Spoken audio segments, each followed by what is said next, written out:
Throughout the entire spring and autumn period, there was one crucial thread, which was the struggle for hegemony between the states of Jin and Chu. From 636 BC, when Duke Wen of Jin ascended the throne in Qi, over the following 130 years, Jin and Chu directly clashed 13 times. Among these, 3 major battles were the most famous. The first was the Battle of Chengpu, where Duke Wen of Jin defeated the Chu army, thereby establishing his supremacy and becoming the second hegemon of the spring and autumn period. 35 years later, the Battle of Bi broke out, in which King Zhuang of Chu defeated Jin and successfully proclaimed himself the hegemon of the Central Plains. 2 or 3 years after the Battle of Daji ended, the flames of war between Jin and Chu flared up once again, leading to the final great confrontation between the two states during the spring and autumn period, the Battle of Yanling. Today, Dalan will lead everyone to revisit this last large-scale battle between Jin and Chu in the spring and autumn era. The time goes back to 579 BC. At that point, under the mediation of the state of Song, Jin and Chu signed a truce agreement and both sides reconciled.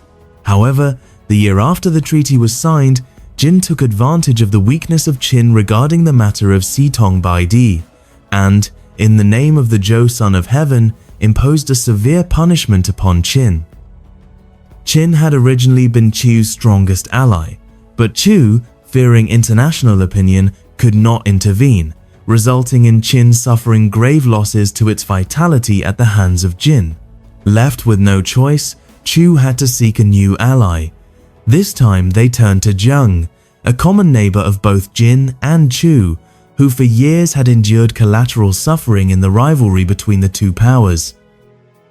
By 575 BC, King Gong of Chu dispatched envoys to Zheng, offering that if Zheng recognized Chu as the hegemon, Chu would grant Zheng the territory of Ruyin. Zheng, which had long been at the receiving end of blows in the Jin-Chu struggle, was for the first time treated with generosity by Chu. Therefore, Duke Cheng of Zheng immediately agreed to form an alliance with King Gong of Chu. Chu then ordered Zheng to attack Song, Jin's ally, while itself did not appear directly, standing behind to incite its ally, deliberately provoking Jin's camp. This type of action was very common during the spring and autumn period and was essentially a form of proxy war from more than 2,000 years ago.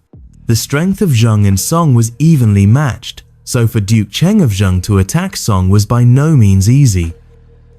In the spring of 575 BC, Zheng launched an offensive against Song but was repelled at Zhuobo.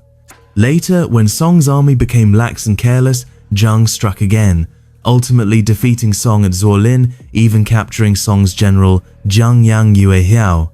It must be understood that before siding with Chu, Zheng had belonged to Jin's camp. For Zheng to suddenly turn against Song, everyone could easily guess that Chu was the instigator behind it. Marquis Xian of Wei, hot-tempered and closest in proximity to both Zheng and Song, immediately led his troops to attack Zheng. The Wei army advanced straight to Shen County, loudly proclaiming as they marched, "I am teaching this traitor a lesson on behalf of Jin." Song, as a northern ally of Jin, was being bullied, and as the hegemon of the Northern Alliance, Jin naturally could not stand idly by. In April of 575 BC, Duke Li of Jin personally commanded 4 Jin armies to march against Zheng, while also sending envoys to Qi and Lu to request reinforcements. The allies all responded, dispatching their troops to Zheng in support of Jin. By May that year, the Jin army crossed the Yellow River from Nanhei, entered Zheng's territory, and advanced toward Yanling. Yanling here refers to the area southwest of present-day Yanling County in Henan Province. When the Jin army arrived, they set up Camp 20 Ali north of Yanling City, waiting for reinforcements from Qi, Lu, Song, and Wei. In fact, as soon as the Jin army crossed the Yellow River, Zheng had already sent envoys to Chu seeking aid. This time, King Gong of Chu no longer remained a spectator but personally led troops to the rescue. He ordered Sima Zifan to command the central army, Lingyan Zishong to lead the left wing, and Yoyin Zixin to take charge of the right wing.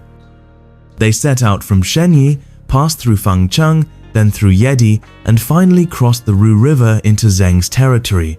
After joining forces with Zhang, they advanced directly toward Yanling. In June that year, the Jin army and the Chuzheng allied forces met at Yanling. At this point, the armies of Lu, Qi, and Wei were still on their way. King Gong of Chu surveyed the situation and realized that not only had Jin's forces not yet fully assembled, but they were also camped in a cramped, remote place with a vast marshland stretching out in front of them. Overjoyed, he immediately decided to launch the battle. But why had the Jin army made such a basic mistake? In reality, Chu's army had arrived too quickly. Jin had only intended to use Yanling as a temporary stopover, waiting until their allies were fully gathered. In fact, the Jin army had never intended to fight a decisive battle here. King Gong of Chu originally planned to immediately deploy his troops to prevent the Jin army from relocating their camp, but coincidentally, the next day happened to be the very last day of the 6th month. The ancients called the last day of the lunar month the Hui Ri. In their belief, it was the day when humans communicated with the gods, and to launch a war on such a day was considered extremely inauspicious. Therefore, in the military rituals of the spring and autumn period, it was clearly prescribed that no army should set out on a hui. Yet at this moment, King Gong of Chu no longer cared about such rules. In front of him, the Jin army was not fully assembled, the terrain was disadvantageous, and more importantly, Jin's allies had not yet arrived. This was the best opportunity for Chu to strike. Any delay would only invite new variables. Thus, even though it violated military ritual, King Gong of Chu ultimately decided to launch the attack against Jin on the 30th day of the 6th month. Normally, no army would ever attack on a Hui Ri, and for that reason, the Jin army was not overly alert that day. However, when the light morning fog over the marshland lifted, the Jin army suddenly discovered that the Chu forces had already drawn close to their camp. Because there was a marsh in front of their position, Jin's war chariots could not easily form ranks, throwing the whole army into unease. At this moment, 3 different opinions emerged within Jin's command. The first, led by Zongjun Zuo Shigai, advocated retreat. In truth, Shigai had opposed this expedition from the very beginning, for a simple reason: seeds of discord had already begun to sprout within Jin itself. Though Shigai was a senior statesman with long foresight, the others naturally disagreed with him. The second opinion came from Zhongjun General Luan Shu. In his youth, Luan Shu had been cautious in conduct. In the earlier Battle of Daji, he was the first to recognize that Zheng was unreliable and advised caution before waging war against Chu. This time, as Chu's army suddenly appeared, Luan Shu again maintained his cautious stance. He proposed holding position, believing that the Chu forces had attacked hastily. If they could not break through Jin's camp within 3 days, they would certainly withdraw, at which point Jin only needed to pursue and Chu would surely be defeated. Meanwhile, Jin's younger generals were much more aggressive. They put forward the third opinion, to take the initiative and attack.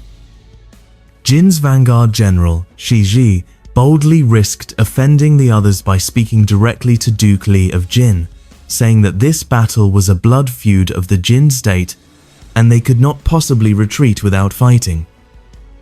He also pointed out 6 fatal weaknesses in the Chu army. First, division and discord between Zhongjun General Zifan and Left General Zichong. Second, the royal guards of the King of Chu were poorly equipped, inadequately trained, and weak in combat. Third, Chu's ally Zheng was in disarray. Fourth, the tribal levies following Chu did not understand military discipline. Fifth, the discipline of Chu's army was lax, and clan hierarchies within its ranks were chaotic. Sixth, launching battle on a Hui Ri went against heaven's timing and would not be blessed by the gods. Shizi argued that although Chu's army appeared strong, in reality these 6 flaws made them vulnerable. On the contrary, this was the perfect chance to secure victory.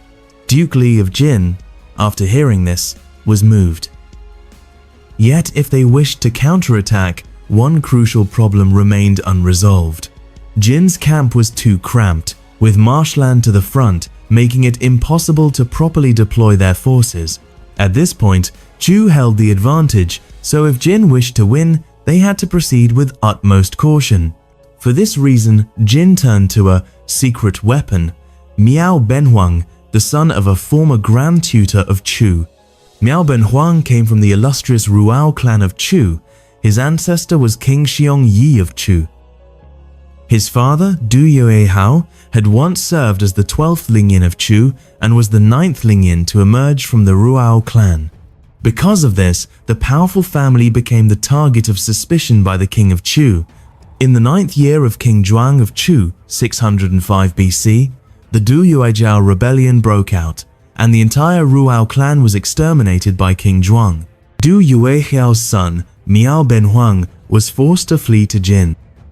Duke Jing of Jing granted him the land of Maodi, and thus he became known to later generations as Miao Benhuang. Well versed in Chu's military and political affairs, Miao Benhuang had often provided Jin with sound strategies, earning their deep trust. In this clash with Chu, Duke Li of Jin specially summoned him for counsel. Miao Benhuang told Duke Li that although Chu's army was large, only the royal guards in the central army were truly elite. He advised Duke Li to detach Jin's best troops, first striking at the weaker Chu wings and finally concentrating their strength against Chu's central army. Duke Li accepted his counsel and then summoned the Grand Diviner to cast lots, and the result foretold auspicious signs. He finally resolved to fight a decisive battle against the Chu army. On the other side, King Gong of Chu stood on his war chariot, climbing up to observe the movements of the Jin army himself. Commander Zichong even invited Bo Juli to accompany him. Bo Juli was once a high official who had fled from Jin to Chu. At that time, King Gong of Chu had only recently ascended the throne, being just 21 years old when the Battle of Yanling broke out. Moreover, Chu was far from the Central Plains, so his understanding of the military rites practiced by Jin was rather vague. Thus, whenever the Jin army made the slightest movement, King Gong of Chu could not help but ask Bo Juli, and Bo Juli revealed everything he knew about Jin's situation to him. Having such a knowledgeable figure about Jin at his side gave the Chu court greater confidence in judging the battlefield. Immediately afterward, King Gong of Chu ordered his troops to prepare for battle. When war broke out, Duke Li of Jin divided his elite central army. Each general and deputy commander led a separate unit. Jin Rui took the lead, quickly leaving camp, with one detachment moving to the left and another to the right to reinforce Jin's flanks.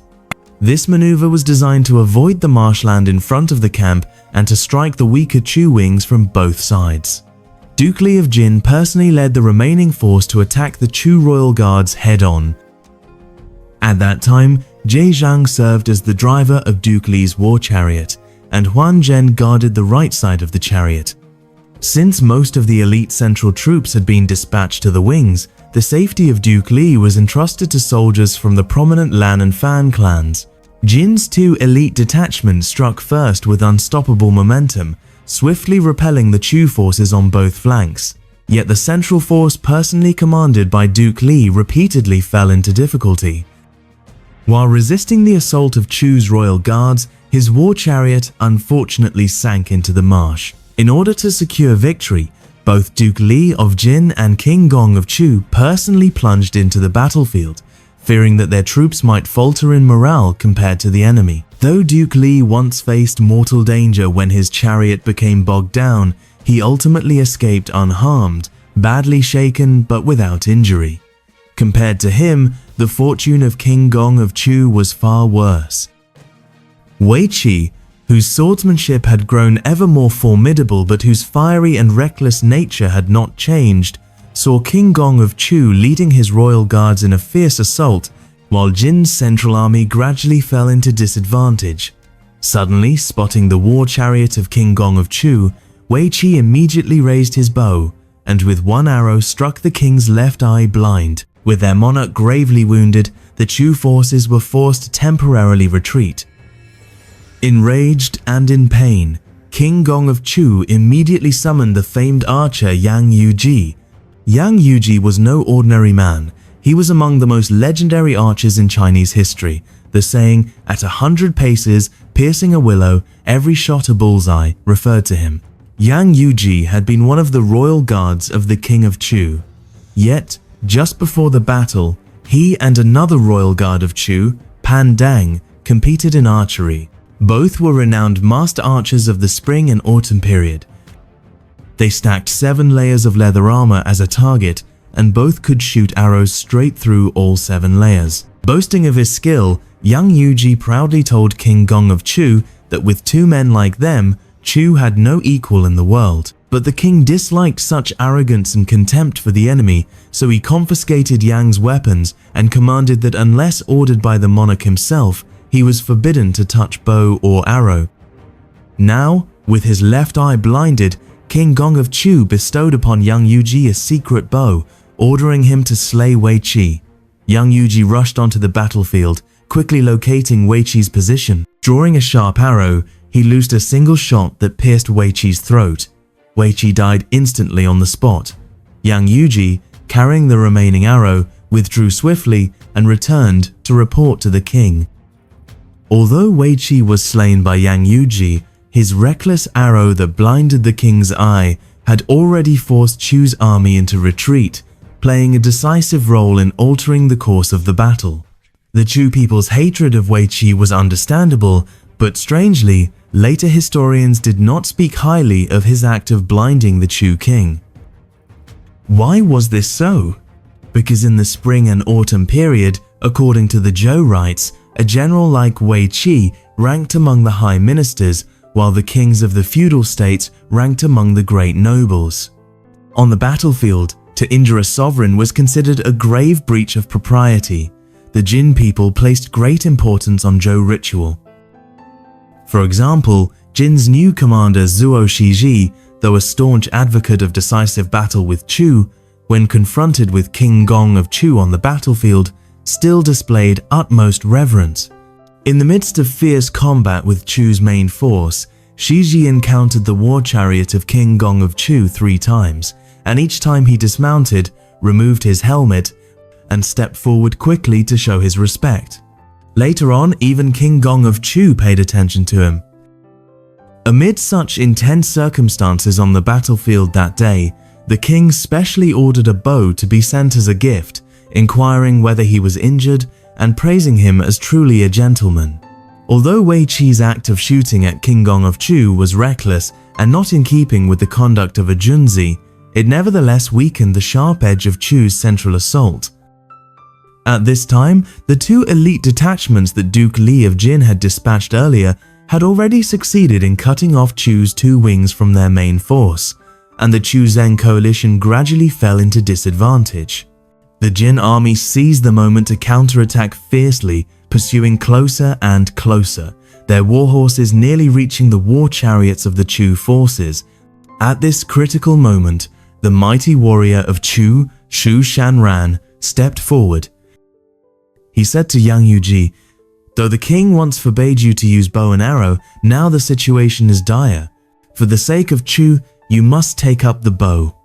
Yang Yuji obeyed, drew his bow and loosed arrows. From that instant, the tide began to turn. Yang Yuji, who could hit a willow leaf at 100 paces without fail, now faced Jin soldiers right before him. In a moment, the leading Jin soldiers fell like ripe grain cut by the sickle, collapsing in unison. The great warrior Shu Shanran also charged into close combat against the Jin, lifting a Jin soldier high and hurling him toward the enemy, striking a war chariot and breaking its front axle. Because the path was narrow, the damaged chariot blocked those behind, forcing the Jin soldiers to dismount and fight on foot. But how could infantry match the speed of Chu's chariots? In the end, apart from Prince Bo of Chu, who was unfortunately captured, the others escaped alive. Meanwhile, the Zheng army suffered far worse. The entire Zheng force was routed by the Jin. Duke Cheng of Zheng's chariot was pursued so closely by a Jin unit that he nearly could not escape. Fortunately, the leader of the pursuers was Han Zhu.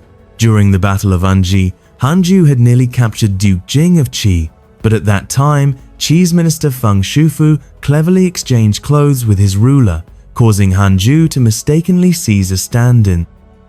That incident left Hanju deeply ashamed for violating ritual in vain. Therefore, even though Duke Cheng of Zheng's chariot was right before him, Hanju decided to spare him and not pursue to the death. Duke Cheng of Zheng narrowly escaped. Breathing a sigh of relief, he soon encountered Jin's new commander Shiji. Shiji said to the charioteer Shishu, "Please dispatch another elite chariot along the small path to block their retreat and slow them down. I will pursue that chariot myself and surely capture Duke Cheng of Zheng." But Shi Zi, the very gentleman praised by King Gong of Chu himself, had no wish to harm the ruler of another state, so he refused. Thus, Duke Cheng of Zheng survived a second time. His luck was indeed remarkable, but although some Jin generals fought bravely, they could not reverse the collapse of Zheng's forces. Behind them, waves of Jin pursuers surged forward. The charioteer Shi Shu, while driving, kept glancing back, recalling the story of righteous Gong of Shi Qi, who after defeat refused to lower his banners, provoking the enemy to strike harder, losing both his life and his state. Certainly, Shi Qi could not compare with the Jin army, but if the pursuer had been that ruthless foe, Duke Cheng of Zheng might already have died twice. Now, facing Jin, they were clearly too fearful.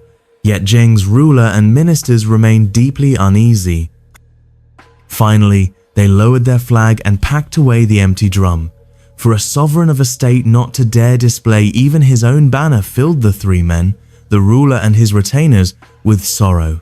Duke Cheng of Zheng's guard, Tang Gu, said to the charioteer Shi Shu, "Since we are defeated, protecting the ruler is what matters most. Quickly take our lord to safety. I will cover the rear." Then he leapt from the chariot, charging into the Jin soldiers in a desperate fight, ultimately sacrificing his life to buy precious time for Duke Cheng of Zheng's escape. The two sides fought for an entire day.